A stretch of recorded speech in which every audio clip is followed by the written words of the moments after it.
Hi friends, Sri Shirdi Sai ఆత్మజ్ఞాన తత్వం part 22 new year spiritual master Sai Ratna, Sai Bandhu, Bhimneni Vamshikiran గారు షిరిడి సాయి ఏకాదశ సూత్రాలపై అనేక పరిశోధనలు చేసి అందులోని యోగ రహస్యాలను, బాబా చెప్పిన సత్య మార్గాన్ని, ఆత్మజ్ఞాన తత్వాన్ని సామాన్యులకు సైతం అర్థమయ్యే రీతిలో శ్రీ షిరిడి సాయి ఆత్మజ్ఞాన తత్వం అనే అద్భుతమైన గ్రంథరాజన్ ద్వారా మనకి అందించడం జరిగింది. సద్గురు స్పిరిచువల్ ఫౌండేషన్ ద్వారా ఆ పుస్తకంలోని మీ భారములు నాపై పడవేయుడు నేను మోసెదును అన్న సూత్రాన్ని ఈరోజు తెలుసుకుందాం. మీ భారములను నాపై పడవేయుడు నేను మోసెదును. ఈ సూత్రంలో బాబా నమ్మకం గురించి చెబుతున్నారు. తనపై సంపూర్ణ విశ్వాసం ఉంచమని బోధిస్తున్నారు. అందుకే బాబా ప్రతి ఆలయంలో శ్రద్ధ సబూరి అని రాసి ఉంటుంది. సబూరి అంటే నమ్మకం, విశ్వాసం. నిజానికి మనకి బాబా పట్ల నమ్మకం లేదా అంటే ఉంది, కానీ కొంచెం అవిశ్వాసంతో కూడిన నమ్మకం ఉంది, వికల్పాలతో కూడిన నమ్మకం ఉంది. అందుకే మనం బాబా ఇచ్చిన భరోసాను అందుకోలేకపోతున్నాం, జీవితాన్ని భారంగా మోస్తున్నాం. మనం ఒక సమస్యతో సతమతం అవుతూ ఉంటాం, ఎటూ తేల్చుకోలేక డీలా పడిపోతాం. బాబా ఆలయానికి వెళ్ళి మొరపెట్టుకుంటాం, ఆ భారాన్ని ఆయనపై పడవేస్తాం. అమ్మయ్యా అనుకుని ఆలయంలో ఉన్నంత వరకు నిశ్చింతగా ఉంటాం. ఇంటికి వెళ్ళగానే పక్కవారు ఆ సమస్య గురించి చర్చించినప్పుడు, గుర్తు చేసినప్పుడు మరలా డీలా పడిపోతూ ఉంటాం. బాబాపై భారం వేశాను, నా సమస్య తీరుతుంది అని పైకి చెబుతూనే లోపల మాత్రం తీరుతుందో లేదో అన్న వికల్పం మనమే సృష్టిస్తాం. సంకల్పం మనమే పెడతాం, అది తీరే లోపే వికల్పం కూడా మనమే పెడతాం. ఒకవైపు సంకల్పం, మరొక వైపు వికల్పం. ఒక సంకల్పానికి 10 వికల్పాలు సృష్టిస్తాం. దీనికి కారణం మన చంచలమైన మనస్సు ఒక మాయామృగం. ఎప్పుడూ కూడా రకరకాల ఆలోచనలు చేస్తూనే ఉంటుంది. ఇది చాలదన్నట్లు పక్కవారి ఆలోచనలు, అభిప్రాయాలు కూడా మోస్తుంటుంది. కనుక మనం ఎప్పుడూ కూడా పరిపరి విధాల వికల్పాలు సృష్టించే మనస్సుని అదుపులో ఉంచుకోవాలి. తాబేలు ఏ విధంగా అవసరమైనప్పుడు తన అవయవాలు బయటపెట్టి తిరుగుతుందో, అవసరం తీరగానే వాటిని లోపలికి ముడుచుకుంటుందో, ఆ విధంగా మనిషి తన మనస్సుని పనులు చేస్తున్నప్పుడు వాటి మీద పెట్టి ఆ పనుల్లో నాణ్యత సాధించాలి.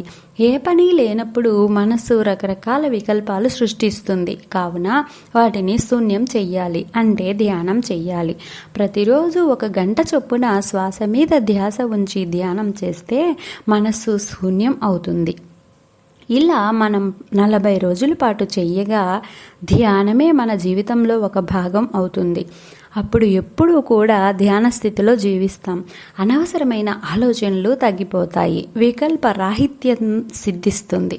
అప్పుడు మన సంకల్పానికి శక్తి చేకూరుతుంది. అందుకే బాబా తరచూ అంటుంటారు, ఏమైనా కానివ్వండి, పట్టు విడువరాదు, నీ గురువు నందే నమ్మకం నిలుపు, ఎల్లప్పుడూ నిలకడగా ఉండు, ఎప్పుడూ గురు ధ్యానం నందే మునిగి ఉండుము. దీని అర్థం ఏంటంటే, ఎట్టి పరిస్థితుల్లో కూడా మీ నమ్మకాన్ని కోల్పోకండి. విశ్వాసంతో దేనినైనా సాధించవచ్చు.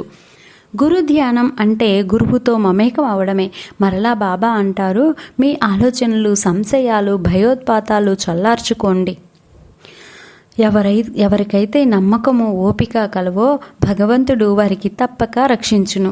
కనుక మనం పెంచుకోవాల్సింది నమ్మకం మాత్రమే, అది కూడా సంపూర్ణంగా. సబూరే శక్తి. ఒకసారి ఒక గురువు వద్దకి ఒక శిష్యుడు వచ్చి, అయ్యా నాకు నీటి మీద నడవడం నేర్పించండి, జన్మంతా రుణపడి ఉంటానని వేడుకున్నాడు. మనిషి నీటి మీద నడవడం అసాధ్యమని ఆ గురువుగారు అతనికి ఎంత చెప్పినా వినకుండా బ్రతిమిలాడాడు. విసిగిపోయిన ఆ గురువు, సరే నీవు పక్కనే ఉన్న నది వద్దకు వెళ్ళి నడవడం ప్రారంభించు, ఇక్కడ నుండి నేను శక్తి పంపిస్తాను అని చెప్పి అతన్ని వదిలించుకున్నాడు. అలా 6 నెలలు గడిచింది. ఆ 6 నెలల్లో ఆ శిష్యుడు గురువుపై నమ్మకంతో నీటి మీద నడవడం శ్రద్ధగా సాధన చేశాడు. మొత్తం మీద ఒక రోజుకి సాధించి నీటి మీద నడుస్తూ ఉంటాడు. అది చూసి అక్కడే పడవ నడిపే అతను పరుగును గురువు వద్దకు వెళ్ళి ఆ విషయం చెప్పి గురువుని నది వద్దకు తీసుకువస్తాడు.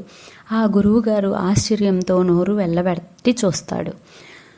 దూరంగా నీటి మీద నడుస్తున్న ఆ శిష్యుడు, మీ దయ వల్లే నేను సాధించాను గురువుగారు అని ఆనందంతో బిగ్గరగా అరుస్తాడు. నిజానికి ఆ శిష్యుడు సాధించింది గురువు యొక్క శక్తితో కాదు, తన గురువుపై ఉన్న నమ్మకంతో మాత్రమే. దీనిని బట్టి మనకి ఉండవలసింది ఏమిటంటే నమ్మకమే. అది ఎంతగా ఉంటే అంతగా భగవంతునికి దగ్గర అవుతాం. బాబా అంటారు, నా గురువు నన్ను రెండే కోరేవాడు, ఒకటి నిష్ఠ, రెండు సబూరి. నేను వారికి రెండింటిని సమర్పించాను.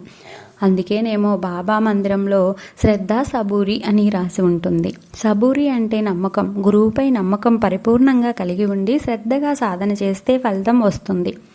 నమ్మకం లేని చోట భయం ఉంటుంది. భయం ఉన్న చోట ప్రేమ ఉండదు. ప్రేమ లేని చోట భగవంతుడు ఉండడు. బాధలు అనుభవిస్తూ ఉండే వారితో బాబా అంటూ ఉంటారు, వచ్చిన బాధను ఓర్చుకోండి, అల్లాయే ఆర్చి తీర్చేవాడు. దానిపై నిలబడి ధ్యానించండి. అతడే మన క్షేమం చూసేవాడు. వారి పాదములకు శరీరము, మనస్సు, వాక్కు, ధనము సమస్తము అర్పించండి. సర్వస్వము శరణాగతి చెయ్యండి. అటుపై వారేమి చేస్తారో చూడండి. రేపటి భాగంలో మన కష్టాలకు ఎవరు కారణం అన్న అంశాన్ని తెలుసుకుందాం. ఇంతటి అద్భుతమైన సాయి ఆత్మజ్ఞాన తత్వాన్ని బాబా ద్వారా గ్రహించి మనకి అందించిన వంశీ గారికి శతకోటి కృతజ్ఞతాభివందనాలు. Thank you.